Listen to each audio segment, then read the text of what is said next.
Alright, so we have another Templin Institute video to take a look at today.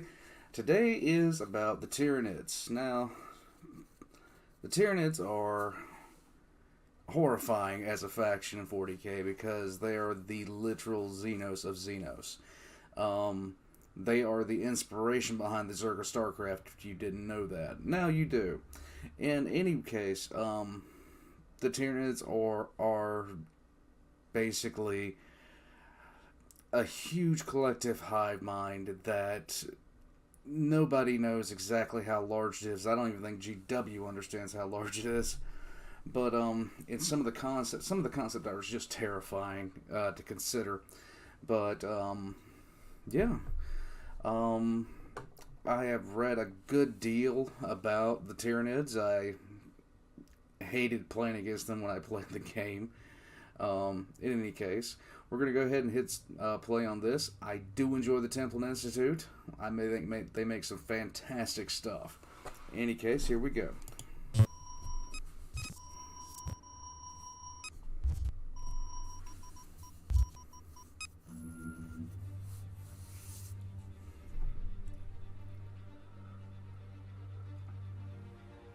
The existence of the Imperium of Man is dependent upon the Astronomicon. It is an immense psychic beacon powered by the life force of 10,000 psychers. I've noticed that in the newer videos, she's absent as a narrator. If anybody knows what happened, just let me know. I'd like to, in any case. Calibrated and projected across the galaxy by the Emperor himself. Without it, navigating the Immaterium would be impossible, and no human starship would ever reach its intended destination. So critical to the survival of mankind is the Astronomicon that very few have stopped to consider the consequences of shining such a powerful light into the darkness of the universe. Indeed, evidence has slowly begun to mount that the Astronomicon might have drawn the attention of something lurking in the empty void between galaxies. As usual, if they don't mention something, I will. An unknowable consciousness of unprecedented scale, relentless in its advance, and leaving only drained, dead worlds in its wake. To the Imperium, this abomination is named for the first world it devoured, the Tyranids. The true nature of the Tyranids defies any conventional classification. It is not a single species or even genus, but instead most closely resembles an entire spacefaring ecosystem composed of innumerable bioforms. These can vary tremendously in their size, appearance, and function, but remain only variations on the same genetic theme. Together, they form a distinct collective superorganism, capable of traveling across the universe in living armadas known as hive fleets. These hive fleets systematically consume all biomatter in their path as a means to facilitate their own rapid evolution and reproduction. The diversity of Tyranid life present within these hive fleets cannot be overstated. At their core are impossibly massive bioships, living creatures that function simultaneously as starships, rivaling even the mightiest battleships, and biological factories which endlessly replicate millions of Tyranid organisms. Hive ships are escorted by countless other Tyranid organisms far too varied to be systematically categorized. Together, these fleets are so vast that they are often mistaken for nebula when viewed at a distance, and can blot out entire stars upon their closer approach. Every hive fleet encountered so far is driven by the same collective hive mind, but each exists as a separate force. Their composite life forms can differ significantly in their appearance or exhibit different and unique strategies for overcoming local resistance. In several instances, different hive fleets have been observed competing with one another for resources, lending credence to the idea that each fleet exists as its own separate entity. The truth of the relationship between Tyranid hive fleets is likely far more complex, perhaps more akin to single cells within a living body, rather than rival factions. That makes more sense. Within the bioships of each hive fleet are swarms of biomechanical creatures, produced by the directive of the hive mind to adapt to whatever its current circumstances. Tyranid matter is constantly reabsorbed into biomass reclamation pools to create new species, or adapt existing ones to better suit the hive mind's immediate purpose. This is made possible by their extraordinary rapid rate of evolution, the key to each hive fleet's adaptability. The same basic forms of life, however, can be found in every hive fleet. Small, maggot-like creatures known informally as rippers are perhaps the most common species. They are almost always present in great swarms, capable of overpowering and consuming creatures many times their own size. In certain instances, rippers have been known to bury deep underground and metamorphosize into more advanced bioforms. Generally, when a world is taken, rippers are released en masse, and they're the ones that pretty much tear down all organic matter. In all likelihood, rippers are an immature form of Tyranid life, and theoretically capable of gestalting into any other type of bioform when given the proper signals from the hive mind. I.e. the larva. What might be considered the standard infantry of Tyranid hive fleets are known as gaunts, Zerglings. and divided into a multitude of subspecies. Typically, they possess large scythe-like claws or a type of ranged bioweapon, which fires a grotesque form of living ammunition. Some variants even possess wings, while others are designed to hunt in total darkness or any other type of environment. Larger Tyranid life forms likewise exist to fulfill every conceivable need. The Tyrannicus gladius, more commonly known as simply the Tyranid warrior, serves as a far more capable type of shock trooper. Like its smaller brethren, it is highly adaptable to any battlefield condition. Well over 200 variants have been observed so far, and it is possibly the most versatile of any Tyranid species yet encountered. The Tyranid equivalent of a main battle tank is the Carnifex, a living battering ram impervious to all but the most powerful weaponry. While not as adaptable when compared to smaller bioforms, the Carnifex has nevertheless been encountered as several different subspecies suited to either ranged or melee combat. The largest Tyranid creatures deployed planetside are known as Biotitans. These are colossal war engines, which tower over the battlefield and have been known to overcome even the Titan legions of the Adeptus Mechanicus in direct combat. That is pure heresy and absolute lies. The purest of heresy and absolute lies. Although this picture, I really do not have a problem with. I am all for the Tau being devoured by anything and everything at once. Multiple times. Perhaps the most dangerous forms of Tyranid life are those specifically created from the gene stock of species living within the Milky Way. Genetic materials harvested from the Orkoid race has purportedly been used to create a type of living artillery, while zoanthropes, perhaps the strangest and most bizarre of Tyranid species, likely share at least some DNA with the enigmatic Eldar. Only under threat of execution will servants of the Imperium speak of the suspected origins of the Tyrant Guard. These bioforms possess a tremendous resistance to injury of a kind only before seen in the warriors of the Adeptus Astartes. If this is accurate, it would mean that the Tyranid hive mind has incorporated the DNA of fallen space marine chapters and possess at least a portion of the genetic material of the Emperor of... Okay, an ad popped up. Let's see what this is.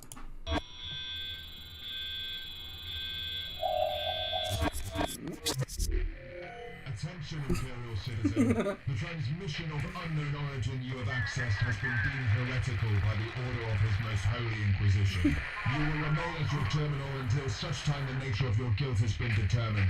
Any attempt to resist Imperial authorities or again access restricted information will result in the harshest method of execution. May Imperial justice account in all balance. The Emperor... The Inquisition obviously hasn't seen my Mistakes of the Emperor series.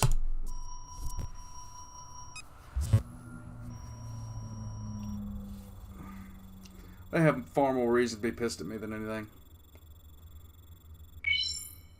Hive tyrants act in a capacity that might, in other species, be reserved for field commanders or warlords.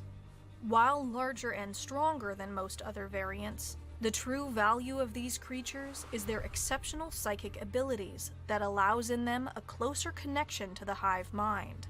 Some believe hive tyrants act as a repository of the hive fleet's consciousness, meaning they collectively embody the hive mind itself.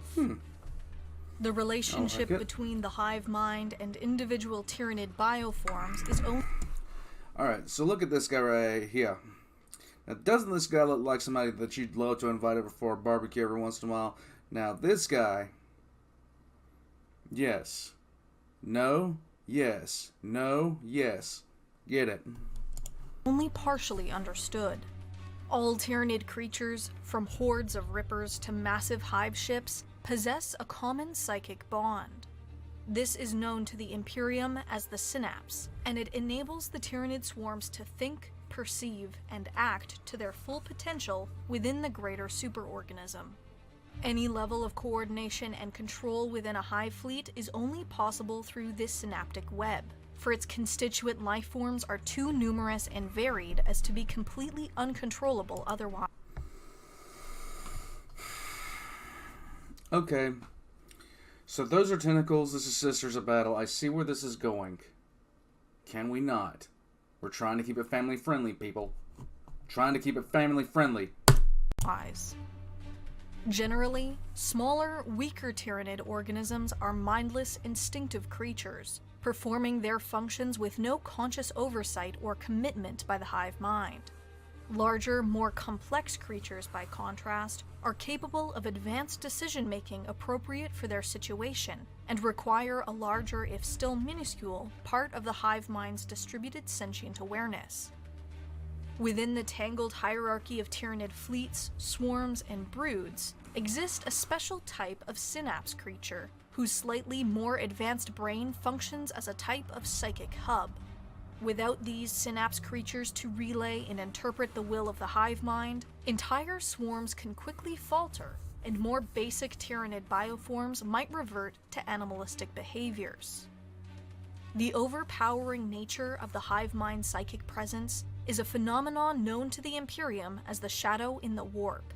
Whether deliberately projected by hive fleets or simply the byproduct of the hive mind's synaptic control, it manifests in most species as an all-encompassing feeling of dread and hopelessness. For highly psychic individuals or races, this effect is magnified even further, often leading to suicide or insanity. The deadliest consequence of this anomaly, however, is the termination of any connection to the immaterium, making psychic communications or the manifestation of psychic abilities extremely difficult. For many worlds reliant on psychers for interstellar communication, the shadow in the warp effectively isolates them from the greater galaxy, preventing any means of escape or summoning reinforcements. Even demons of chaos manifested in the material realm by the dark gods wither in its presence, and entire warp rifts have been sealed in the presence of a Tyranid swarm. By the time the shadow in the warp is felt on a target world, it is almost certainly already too late for the planet's population. This is very true. While this is usually the first sign of an imminent Tyranid invasion, it is probable that specific bioforms have already been present on the world for some time. Gene stealers. The earliest stages of a Tyranid infection are subtle. A specialized vanguard, deployed in advance of the hive fleet, will be active on a planet's surface for months or perhaps even years. The organisms deployed will have evolved abilities and behavior that focuses on concealment, and will almost never seek out any type of combat. Instead, they merely observe the native environment, and relay their findings back to the hive fleet. Any attacks are limited to isolated wildlife, utilizing their genetic code to ensure that the rest of the swarm will be able to function within the planet's unique biosphere. The most insidious component of Tyranid reconnaissance are gene stealers. These are among the most intelligent and independent creatures ever developed by the swarm, capable of operating far from the controlling influence of the hive mind. They clandestinely insert tiny embryonic Tyranid organisms into various hosts, which, over time, alter the victim's genetic code and suppress their consciousness. Often this is done over a period of generations, with many not even realizing they have been infected at all. Eventually, affected individuals will become a type of slave to a localized version of the hive mind, forming what have come to be known as gene-stealer cults. These often manifest themselves as secret societies which worship the Tyranid race, even while incapable of understanding its true nature or their role within it.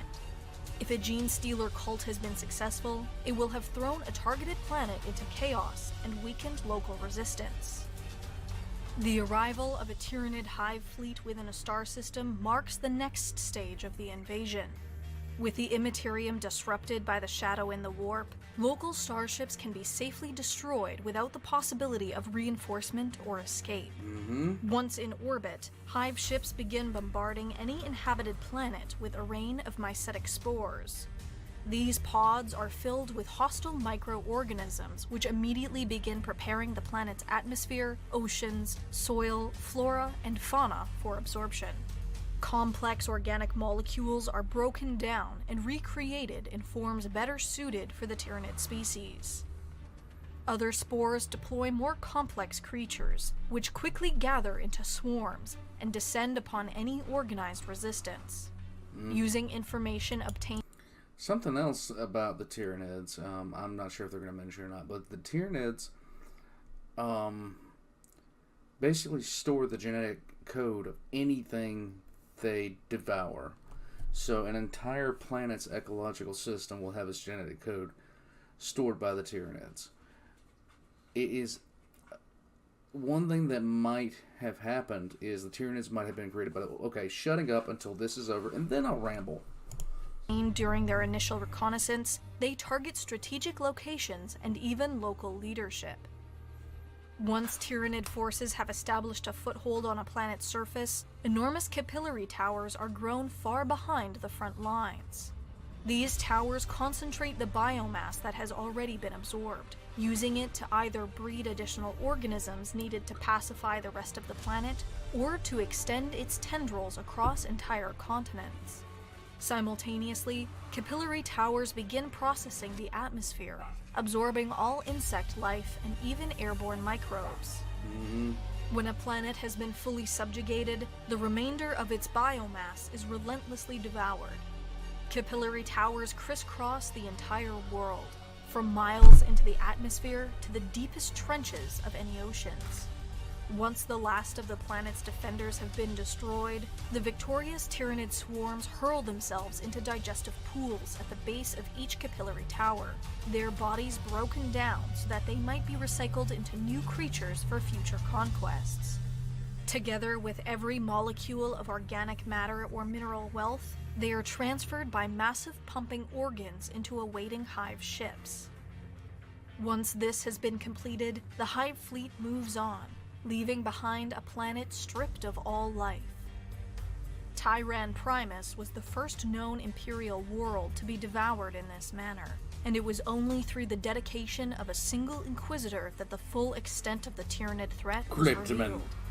3 major hive fleets, Behemoth, Kraken, and Leviathan, have been encountered by the Imperium since then, each bringing with it a truly staggering loss of life.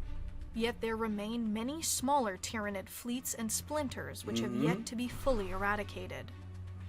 Hive Fleet Leviathan, the largest hive fleet ever encountered, remains the greatest danger.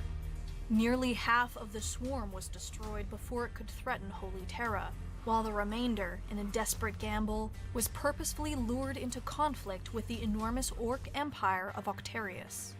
Orc warbands and Tyranid swarms now clash there in an ever-escalating spiral of violence.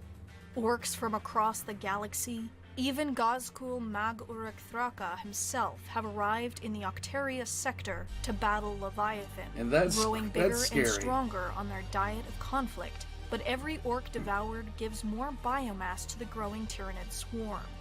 While the Imperium has been granted a reprieve, it is likely whoever emerges victorious will do so far stronger than before. How many more hive fleets might be headed for the light of the Astronomicon can only be guessed at. In all probability, the first hive fleets to arrive are only the Vanguard, sent to probe and test the galaxy before the main strength of the hive mind finally arrives. There is no facet of the Tyranids not encumbered by mystery. It is rumored that the Ordo Xenos of the Inquisition have identified possible Tyranid incursions as early as the 35th millennium, and some claim to have found evidence of their kind that predates the Imperium itself. Yet the most distressing evidence of the Tyranids' nature is at once the most obvious, but also the most overlooked. To date, no two hive fleets have entered the galaxy from the same direction. The Imperium, and all other life within the Milky Way, might be surrounded, and every other observable galaxy in the universe a lifeless husk. If this is the case, then perhaps, whatever the consequences, it might have been better that the Astronomicon, the light of the Emperor, was never lit.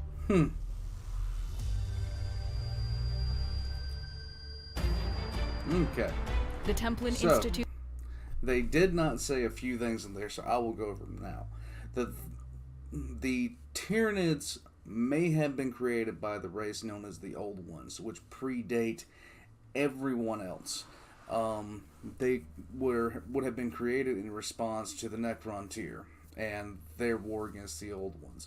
Now, summarizing a ton of lore in 2 seconds, basically the Necrons were killing everything and leaving nothing in their wake. So the Tyranids might have been put there as a stopgap measure to pretty much eradicate life in an area, and kind of like a fire trench sort of thing to keep the Necrons from going out. And the Necrons were after sentient life. The Tyranids were destroying everything, but the Tyranids keep all the genetic information. So while the Old Ones were very, very hesitant to kill things, they might have viewed this as the only opportunity to save anything during the war in heaven. During the war between the Necron tier and the Old Ones. Now, as far as the Tyranids themselves, the thing that might have summoned them was not the Astronomicon itself. There was and I can't remember off the top of my head, it was basically when Rowboat Gilliman was trying to form Imperium Secundus during the Horus Heresy. There was something found on a planet. Night Warlords were involved. It involved it overloading things and things going boom, and a sudden pulse of psychic energy was sent out into deep space. And it caught the attention of something lurking in deep space. And according to the lore and the quotes, it was exactly what this intelligence had been looking for. So that's kind of scary. In any case, the Tyranids are basically unstoppable, and that's sad to say. Alright, so I'm going to put the link to this video down below. War Emperor requested this one. You guys say hey to him in Discord if you get a chance, and if he pops down into the chat, into the comments, say hey to him. Past that, I'm going to be putting my links down below, my Patreon as well, and I will see you guys next time.